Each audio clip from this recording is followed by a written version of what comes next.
everybody, this week on ANN News Kids, I'm going to be talking about Russia advancing in Ukraine, a special mosaic found in London, Brazil storms, and coronavirus statistics. The country of the week is Singapore, and Sid was the first to guess it. Congratulations. The Extra Fun segment is all about the Gregorian calendar, and in the Spiritual Career segment, we are talking to Kirsty Dodds, who is a yoga teacher in Mauritius with an amazing journey and advice. I really hope you enjoy, and don't forget to like, subscribe, and share because we are trying to get to 1,000 subscribers. Thank you.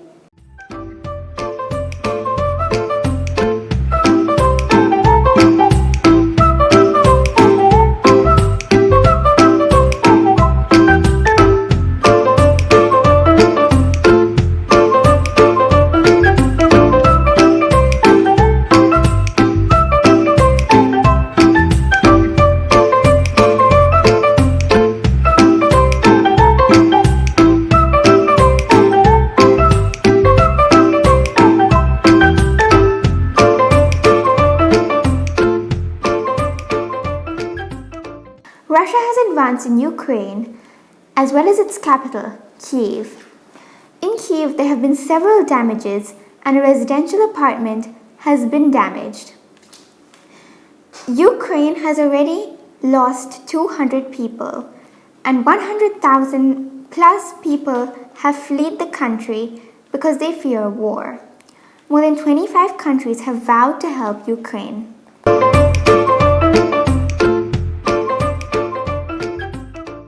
A large Roman mosaic has been discovered in London by archaeologists. It's the largest mosaic found in London in 50 years, and it's very well preserved.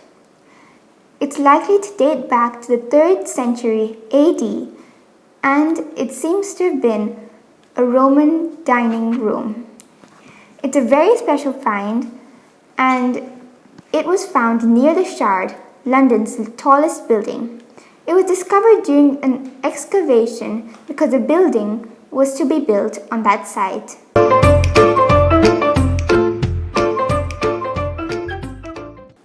More than a week ago, there were some terrible floods and landslides caused by rain in Petropolis, a city in Brazil. Even though it's been more than 1 week, there had still been bodies recovered, and more than 200 people have been found dead.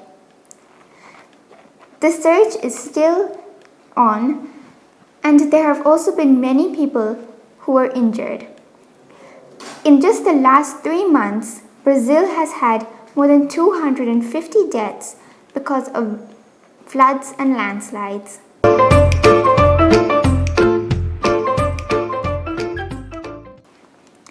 Daily coronavirus cases and deaths have decreased. Since the beginning of the year, the total coronavirus daily cases have halved. The top 5 countries with the most coronavirus cases are USA, India, Brazil, UK, and France. And the top 5 countries with the most coronavirus deaths are USA, Brazil, India, Russia, and Mexico. There are about 440 million coronavirus cases worldwide, 6 million deaths, and 370 million recoveries. Queen Elizabeth II also tested positive for COVID-19 this week. She's 95 years old, but she is immunized and has been vaccinated, and she seems to be recovering well. Thank you.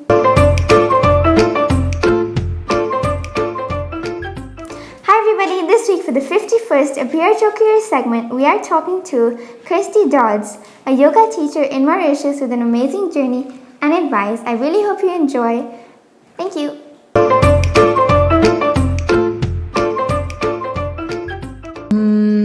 Right, my name is Kirsty and I live in Mauritius, and I've been a yoga teacher since 2014. I've been practicing yoga for a lot longer than that. And I teach a style of yoga called vinyasa, and I also teach rebounding on trampolines. Wow. Could you tell us more about what you do as a yoga teacher and a bit about what you do in your day-to-day life? Okay, so I have to teach quite a lot of classes to make money. So I teach at the moment about 10, 11 plus the kids, 11 classes a week of yoga. And so if I teach for an hour, I plan that class usually for about 30 minutes beforehand. So I write the class, then I spend about 30 to 45 minutes cleaning my space before every single class. Yeah. And then I'll teach for the hour, and then after that, clean the space again. And then the rest of the time spent is usually kind of arranging with clients who's coming to the 5 o'clock, who's coming to the 12 o'clock, who needs a mat, who hasn't paid, those kinds of things. And then I do a few personal one-on-one classes, especially with those who are perhaps ill and can't leave their house. And then I try on top of that to add some yoga clothing that I sell and a few other things on top of it all, some yoga shoes, etc. Wow, that's great. And could you tell us a little bit about your journey so far? So I used to work in corporate. I worked in the management, the administration of properties, of big buildings, and I studied accounting. Wow. And then I decided that I didn't like it at all, and it wasn't good for me, and it wasn't it wasn't me fulfilling my calling. Because ever since a little girl, I wanted to help people, and it was the only time I really felt happy. And so in 2014, 15, I went and did a yoga teacher training just on a whim, because I had to go to South Africa and do some work actually for a corporate who'd called me back for some help. And I did it for 3 days. And on the third day, a lady sent me an email who was sitting right next to me. We were working in this office space with little partitions.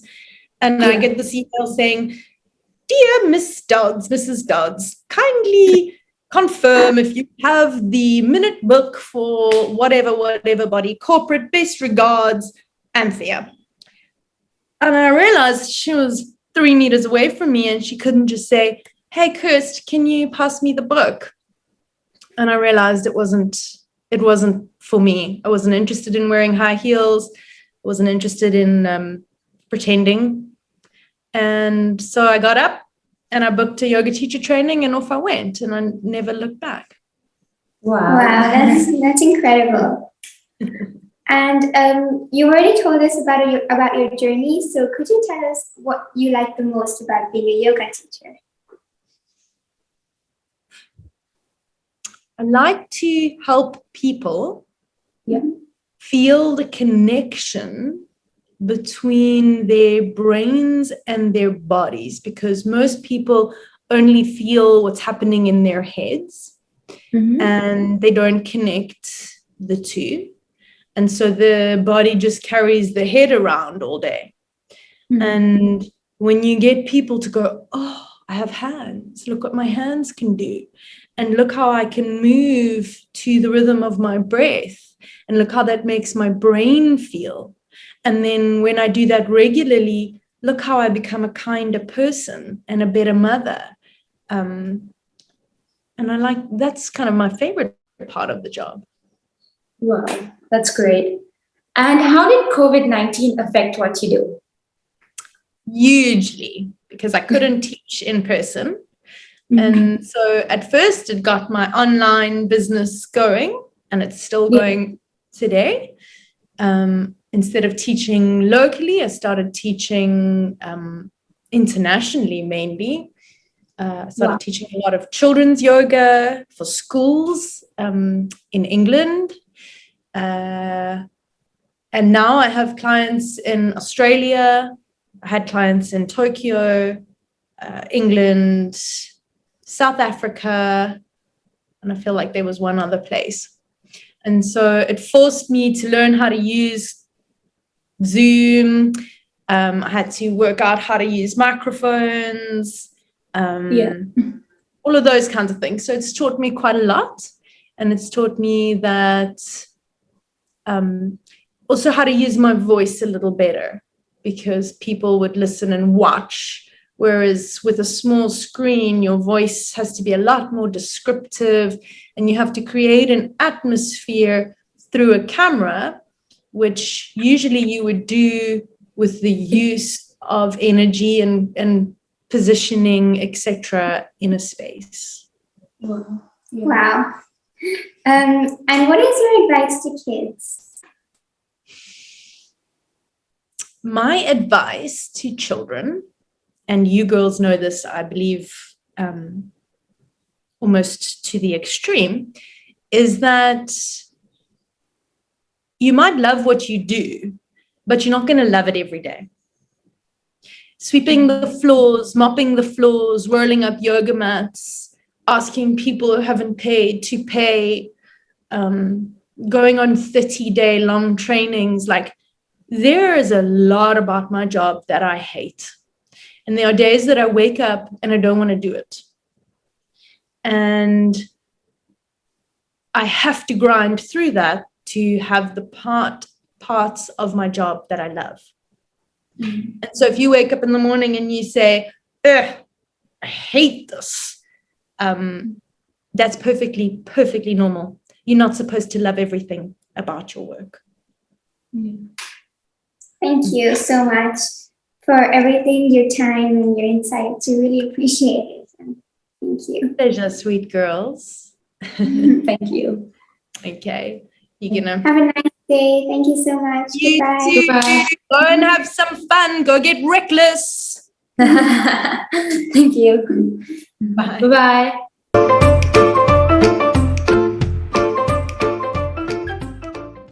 Le Singapour est un pays d'Asie du Sud-Est. Sa capitale est Singapour et sa population est de 5,6 millions d'habitants. Le Singapour Night Safari est le premier zoo de nuit du monde. Singapour est le pays le plus diversifié au plan religieux au monde. Little Red Dot est un nom qu'on utilise pour Singapour parce que c'est montré comme ça dans les cartes d'Asie. Le HSBC Vortex est le plus haut cascade intérieure du monde avec une hauteur de 40 mètres. La créature mythique Merlion est demi-lion et demi-poisson. Le poisson signifie le Singapour parce que au début c'était un pays pour pêcheurs. Le lion représente le nom original de Singapour, Singapura, qui est lion en sanskrit. Merci beaucoup.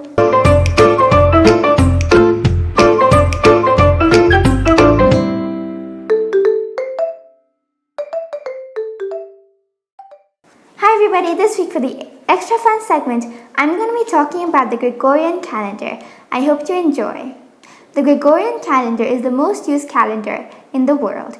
It was introduced by Pope Gregory XIII in 1582 as a replacement for the Julian calendar, which had some problems. The original goal of the Gregorian calendar was to change the date of Easter.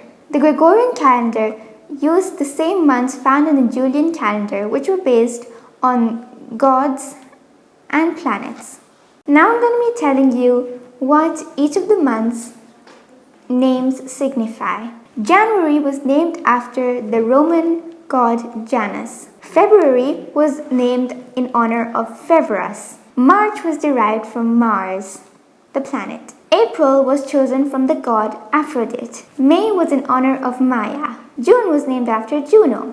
July was selected after Julius Caesar. August was named after Augustus Caesar. September is 7 in Latin. October is Latin for 8. November is Latin for 9. and December is Latin for 10. I really hope you enjoyed these facts on the Gregorian calendar. Thank you.